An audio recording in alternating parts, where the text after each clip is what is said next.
According to reports, Man U have now contacted, or should I say, given Napoli the green light to complete the permanent deal of Rasmus Højlund in January transfer window, as reports are saying that Napoli has been, more than eager to make the deal of Rasmus Højlund permanent in January transfer window. And remember, we are talking about 44 million euros plus the 6 million euro, loan deal, which is a total package of 50 million euro.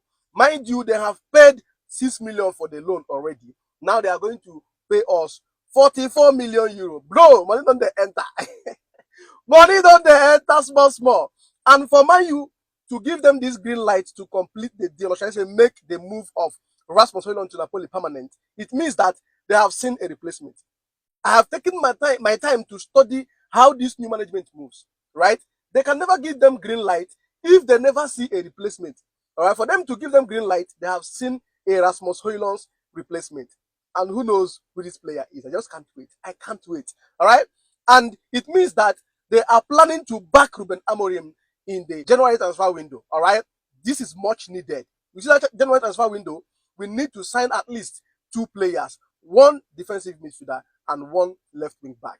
And we will fire on. All right? Once we do this in the winter transfer window, I see us competing for the Premier League title. Right? Because the only place we are weak right now is in the midfield. And it's because we don't have a good defensive midfielder and also a left wing back. If you're talking about a central midfielder, we can do that later on. But once we get a reliable, defensive midfielder and, with pace, not be just defensive midfielder, with pace. Because if you talk about reliable, for this season, for now, so far so good, Casemiro is reliable, right? But we are talking about a reliable midfielder with pace. All right, Casemiro's legs are getting weak. He's no longer, that fast in the midfield. That's why we need a defensive midfielder that has space, right? And then a left wing back so that Patrick Dogu will be coming from the bench. All right. Once we do this, now straight to Premier League title contenders. All right. Peace.